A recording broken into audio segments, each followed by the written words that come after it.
Ayan, gagawa po tayo ng ice candy chocolate. Meron po tayong kukuha, 2 kilong asukar, i-bap and condense. At maglalagay din po tayo ng gata. Ayan po, may tubig na po tayong naka-prepare po at nakalagay sa ating kaldero. At paghahaluin na po natin yung ating mga ingredients. Ayan, hinulog na po natin yung ating kukuha.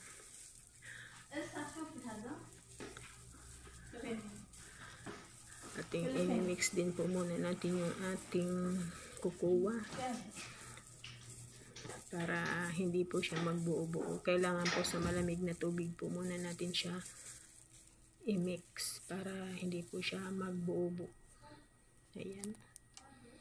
Mag-a-add din po tayo dyan ng gata at cornstarch. Yan, hinulog na po natin yung ating asukal na 2 kilo po yan na ilalagay natin na asukal sa ating ice candy chocolates. Yan, may bibinta po natin yan ng 5 piso. Mabili yan dahil ngayon ay tag-init na. Ayan, naglagay na rin po nga tayo dyan ng gatas na i-bap at condense. Yan, haluin lang natin ng haluin para mag-combine ang ating mga ingredients sa ating gagawing ice candy chocolates. Yan, haluin lang ng haluin para ma-mix po yung kukuha. Kasi yung kukuha magbubuo-buo. Ayan, kailangan natin siyang haluin hanggang sa mahilo sila.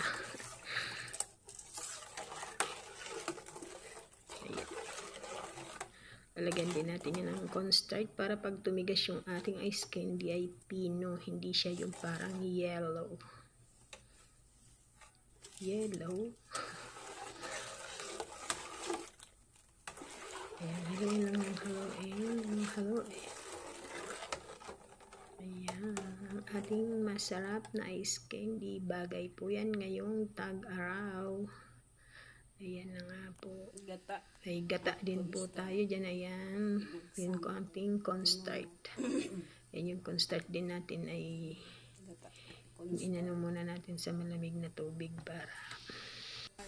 Ayan na nga po yung ano. Ayan. Isasama na din natin yan dyan sa ating kukuha. Yung cornstarch kasi iluluto na natin yan. Pagsasabay-sabayin na natin siyang iluluto. Ayan.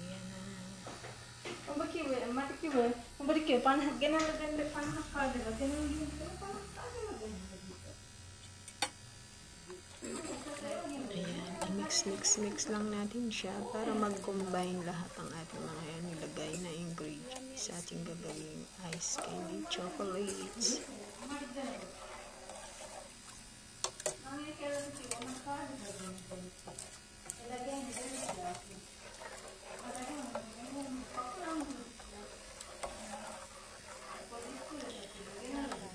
Mix lang hanggang sa mahilo sila. Ayan na nga po ang ating ice candy chocolates. Iluluto na natin siya. Ayan, haluin lang ng haluin para hindi magbuo-buo yung mga ating nilagay na kukuha at cornstarch. Ayan, nilagay lang po natin sa low heat lang po natin para hindi siya masunog, para maluto talaga siya ng maayos.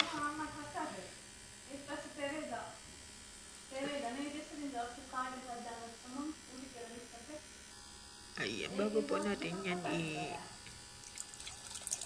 naglagay na naman nga tayo ulit ng gatas. Ang dami, oh. Special yung ating ice candy. Ayan.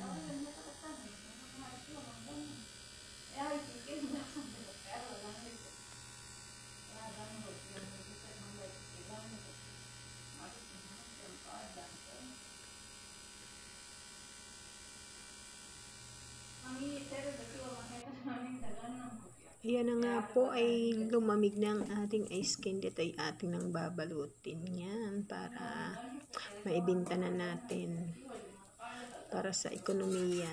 Kailangan na natin ay madiskarte. Ayan, malapot siya, diba? Para pagka tumigas siya, pino. O, yan. Kita nyo naman ang ebidensya, malapot.